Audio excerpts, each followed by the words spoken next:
வணக்கம் மக்களே. இன்னைக்கு தமிழ்நாட்டில் நடந்துட்டு இருக்கிற ஒரு கூத்து வந்து மிகப்பெரிய கொடுமையின் அவலம் தான் இது. இது அவலத்தின் உச்சம்னு தான் சொல்லணும். ஏன்னா 107 சீட்டு எடுத்து ஒருத்தர் சிங்கிள் மெஜாரிட்டியில ஒருத்தர் இருக்காரு அப்படின்னு சொன்னா அவர் ஆட்சி அமைக்க கூப்பிடாம இன்னும் 2 கட்சிகளுக்கும் நாங்க ஆஃபர் கொடுக்குறோம் அப்படின்னு சொல்லிட்டு ஆஃபர் கொடுத்துருக்காங்க. இது எந்த விதத்துல வச்சிருக்கிறதுன்னு தெரியல. சட்டம் என்ன சொல்லுதுன்னா, ரொம்ப சட்டம் தெரிஞ்ச வல்லுநர்கள் அண்ணன் திருமாவளவன் அவர்கள் கூட என்ன சொல்றாருன்னா, கவர்னருக்கு இந்த அதிகாரம் கிடையாது. நீங்க இந்த மெஜாரிட்டி லிஸ்ட உங்ககிட்ட கவர்னர் கிட்ட ப்ரூவ் பண்ண வேண்டிய அவசியம் இல்ல. நீங்க அந்த சட்டசபையில தான் ப்ரூவ் பண்ணணும் அப்படின்னு சொல்லி கேக்குறாங்க. இதுல மேஜரா பேச வேண்டிய விஷயம் என்ன அப்படின்னு சொல்லி பாத்தீங்கன்னா, விஜய் 107 சீட்டை எடுத்து வின் பண்ணிட்டாருன்னு வச்சுக்கோங்களேன். நிபந்தனைகளோட காங்கிரஸ் அவங்களுக்கு ஆதரவு கொடுத்திருக்காங்க. சரி, ஓகே, காங்கிரஸ் ஆதரவு கொடுத்துட்டாங்க. ஜனநாயகத்தை காப்பாற்றணும் அப்படின்றது ஒரு நெருக்கடி எல்லாருக்கும் இந்த நேரத்துல இருக்கு. சில பேர் என்ன சொல்றாங்கன்னா, திமுகவுக்கு காங்கிரஸ் துரோகம் பண்ணிடுச்சு அப்படின்னு சொல்றாங்க. இது எப்படி துரோகம் ஆகும்? மதவாத சக்திகள் அந்த இடத்துல காலூன்றிடக் கூடாது. அண்ணன் விஜய் அவர்களை அவங்க பக்கமா சாட்சி யூஸ் பண்ணிடக்கூடாது, அவரை கைப்பாவையா யூஸ் பண்ணிக்க கூடாது அப்படின்னு சொல்லிட்டு ஒரு முடிவு எடுத்து காங்கிரஸ் அந்த இடத்துக்கு போகுது. திமுக காங்கிரஸ் கூட இருந்தாலும் இல்லாட்டியும் திமுக தான் எதிர்கட்சி. இதை தெளிவா நம்ம புரிஞ்சுக்கணும். எதிர்கட்சி திமுக தான். இப்போ இந்த நேரத்துல எதிர்கட்சியா உட்காந்துட்டு இருக்கிறது ஆளுங்கட்சியா போயிட்டு சப்போர்ட் பண்ணா, இது நம்ம பெரியாரிய சிந்தனை உள்ள ஒரு கட்சியாவே அதை வளர்த்த முடியும். காங்கிரஸ் மட்டும் கிடையாது. நான் வரேன், அப்படியே விஷயத்துக்கு வரேன்.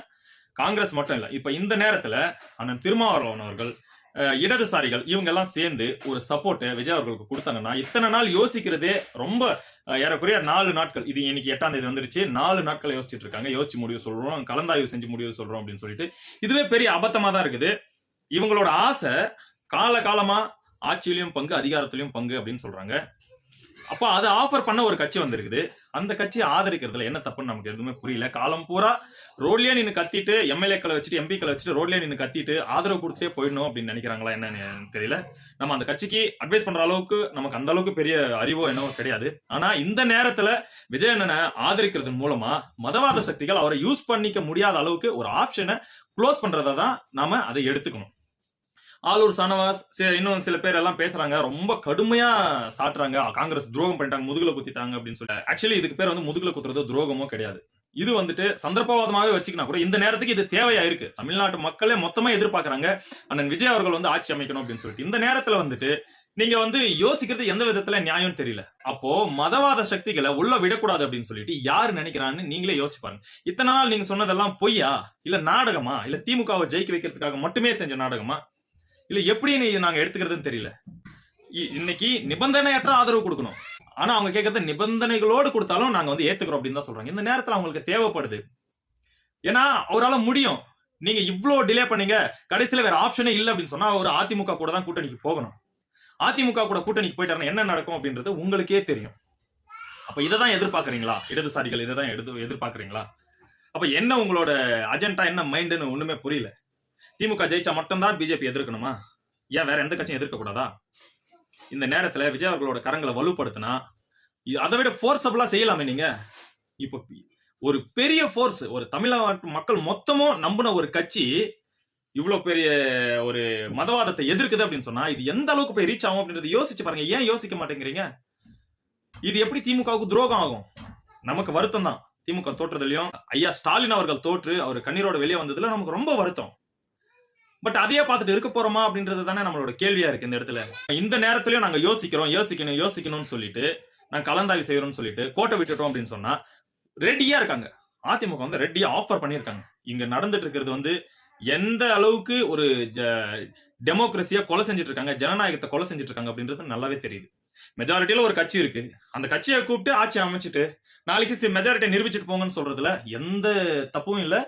அப்படி இருக்கிற சூழ்நிலையில நீங்க இதை ஹோல்ட் பண்ணி வச்சுட்டு மெஜாரிட்டியா இல்லாம எதிர்கட்சியா கூட வர முடியாத கட்சிகளை நீங்க உங்க மெஜாரிட்டியை ப்ரூவ் பண்றதுக்கு நாங்க டைம் தரோம் 3 நாள் அப்படின்னு சொல்லிட்டு ஆஃபர் கொடுக்குறீங்கன்னா அது எந்த அளவுக்கு இந்த ஜனநாயகத்தை கொல்றது அப்படின்றத நீங்க யோசிச்சு பாருங்க. இந்த நாட்டுல ஜனநாயகத்தை அழிச்சு குழி தோண்டி புதைச்சிட்டாங்கன்னு தான் சொல்லணும். அதனால ஜனநாயகத்தை எதிர்பார்க்க முடியாது. இந்த நேரத்துல சந்தர்ப்பவாதம் தான் சரின்னு சொல்லிட்டு மக்களுக்கே தோணுது. ஒருவேளை திமுகவும் அதிமுகவும் கூட்டணி வச்சு இந்த முடிவுகளை மாத்தினாலும் எவனாலும் தாங்கும்.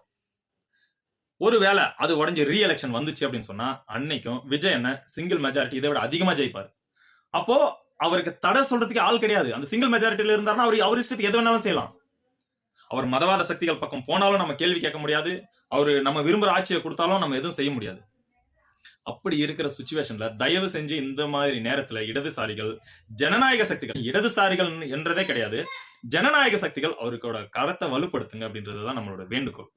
ஏன்னா காலங்காலமா ஒரு கட்சிக்கு மட்டுமே நாங்க சப்போர்ட் பண்ணுவோம், அந்த கட்சி எதை செஞ்சாலும் ஏத்துக்கிறோம், அந்த கட்சி தான் இங்க இருக்கணும் அப்படின்னு சொல்லி ஒரு சார்பான ஒரு நிலைப்பாடு எடுக்கிறத விட இன்னைக்கே தாவேகா ஒரு மதச்சார்பற்ற ஜனநாயகத்தை நிலைநாட்டணும்னு சொல்லிட்டு பாக்குறாங்க. 26 தலித் சமுதாயத்தை சார்ந்த எம்எல்ஏக்களை இனி வரைக்கும் எந்த கட்சியும் கொடுத்ததில்ல, எந்த கட்சியும் ஜெயிச்சதில்லை. பொது தொகுதியில தலித் மக்களை நிக்க வச்சு ஜெயிக்க வச்சிருக்காரு. இப்படி ஒரு ஜனநாயகம் யாருக்கு? இது பின்ன எதுக்கு யோசிக்கிறீங்க? இந்த மாதிரி ஜனநாயகம் எந்த கட்சியில இருக்கு? எதுக்காக யோசிக்கிறீங்கன்னு தெரியல. தயவு செஞ்சு விடுதலை சிறுத்தைகள் கட்சியில இருக்கிற எல்லா அண்ணன்மார்களுக்கும் நான் கையெடுத்து கும்பிட்டு கேட்டுக்கிறேன். இந்த நேரத்துல தயவு செஞ்சு விஜய் அண்ணனோட கரங்களை வலுப்படுத்துங்க. இது நம்ம ஜனநாயகத்தை காப்பாத்துறதா இருக்கும். நாம எதை இத்தனை நாள் எதிர்பார்த்து காத்து நின்றோமோ அது கை கிடைக்கும் போது நாங்க பதவிக்கு ஆசைப்படல, நாங்க ஆட்சி பங்குக்கு ஆசைப்படல அப்படின்னு சொல்லி நிராகரிச்சு தயவு செஞ்சு மிகப்பெரிய தவறு செஞ்சுட்டு இந்த ஒரு வாய்ப்பையும் இந்த ஒரு நல்ல தருணத்தையும் மிஸ் பண்ணிடக்கூடாது அப்படின்றது தான் நம்மளோட வேண்டுகோள். அனைத்தையும் விட ஜனநாயகம் நிலைநாட்டப்பட வேண்டும் அப்படின்றதுக்காகத்தான். ஏன்னா ஒரு சக்திகள் யார் என்று எல்லாருக்குமே தெரியும். ஏன்னா நம்ம ஓப்பனா இவங்க தான் சொல்லி சும்மா நம்ம பிரச்சனைல மாட்டிக்கின்னு அழிஞ்சுன்னு இருக்கிறது நமக்கு விருப்பமே கிடையாது. நம்ம ஒரு நல்ல நோக்கத்துக்காக இந்த சேனல் ஆரம்பிச்சிருக்கிறோம். தயவு செஞ்சு அவரை ஒரு சக்திகள் ஒரு கூட்டம் அவரை எப்படியாச்சும் இறக்கிட்டு தன் கைப்பாவையா யூஸ் பண்ணிக்கணும்னு நினைக்கிறாங்க. அப்படி அவரும் இருக்க மாட்டாரு. அதுக்கு சார்ந்த இப்ப போயிட்டு இருக்கிற கட்சிகளும் விட மாட்டாங்க அப்படின்றத ரொம்ப ஸ்ட்ராங்கா நம்புறேன். தயவு செஞ்சு நல்லதே நடக்கும்னு சொல்லி நம்பி இந்த வீடியோ முடிக்கிற மக்களே, முடிஞ்ச அளவுக்கு இந்த வீடியோவை ஷேர் பண்ணுங்க. ஷேர் பண்ணிட்டு இதை தலைமையின் கண்ணில் படுற வரைக்கும் ஷேர் பண்ணுங்க மக்களே. நன்றி மக்களே.